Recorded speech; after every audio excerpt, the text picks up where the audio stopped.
Perkenalkan, nama saya Amir Khadijah Saleh dengan NIM 111808510000136. Saya dari jurusan Komunikasi dan Penyiaran Islam, Fakultas Ilmu Dakwah dan Ilmu Komunikasi, semester 4, kelas F Hadis. Izinkan saya untuk menjelaskan tentang hadis kepemimpinan.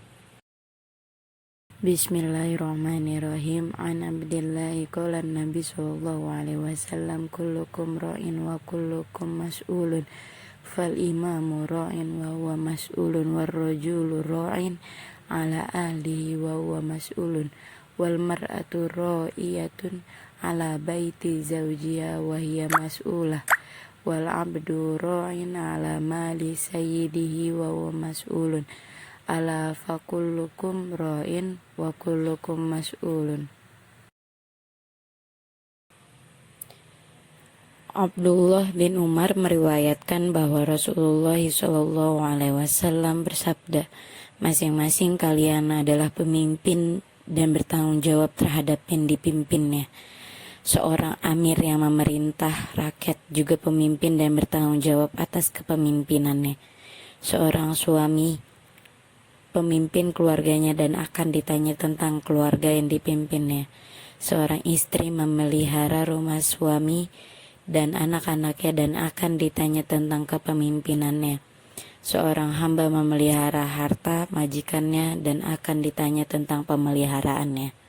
Ketahuilah bahwa kalian semua adalah pemimpin dan akan dimintai pertanggungjawaban tentang kepemimpinannya. Diriwayatkan Al-Bukhari. Hadis yang tadi sudah disebutkan sangat jelas menerangkan bahwa setiap muslim adalah pemimpin dalam berbagai posisi dan tingkatannya, mulai dari pemimpin rakyat sampai tingkatan pengembala, bahkan sebenarnya sampai memimpin diri sendiri. Karena setiap orang memiliki tanggung jawab dan pasti akan dimintai pertanggungjawaban di hadapan Allah atas kepemimpinannya kelak di akhirat. Dengan demikian, setiap muslim harus berusaha untuk menjadi pemimpin yang paling baik dalam segala tindakannya, tanpa didasari kepentingan pribadi atau golongan tertentu. Juga seorang pemimpin haruslah adil. Pemimpin yang adil adalah seseorang yang menerapkan hukum syariat Allah kepada manusia. Pemimpin yang berhukum dengan selain syariat Allah, dia tidak disebut adil, tetapi kafir kepada Allah. Allah berfirman, Inna Allah ya'muru bil adli wal ihsani wa ita'i dhil qurba wa yanha 'anil fahsya'i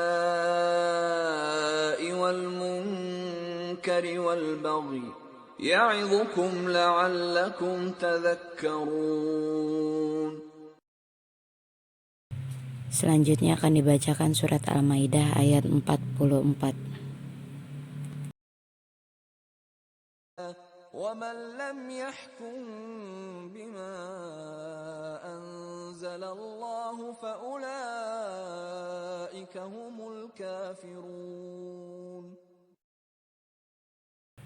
Selanjutnya saya akan menjelaskan tentang rawi dari hadis ini, yaitu Imam Al-Bukhari. Nama aslinya adalah Muhammad bin Ismail bin Ibrahim, dijuluki Al-Mughirah bin Bardizbah, namun dikenal dengan sebutan Imam Al-Bukhari. Lahir pada hari Jumat tanggal 13 Syawal 194 Hijriah di Bukhara. Sejak usia belia, ia telah menghafalkan Al-Quran dan tentunya belajar membaca dan menulis. Semua ulama baik dari gurunya maupun dari sahabatnya memuji dan mengakui ketinggian ilmunya. Ia seorang imam yang tidak tercela hafalan hadisnya dan kecermatannya.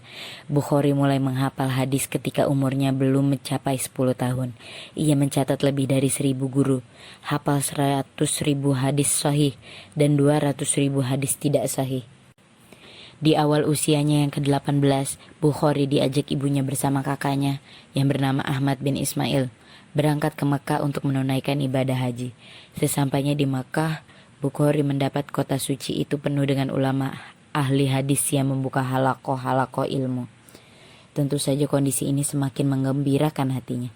Oleh karena itu, setelah selesai pelaksanaan ibadah haji, ia tetap tinggal di Makkah sementara kakak kandungnya kembali Bukhara bersama ibunya.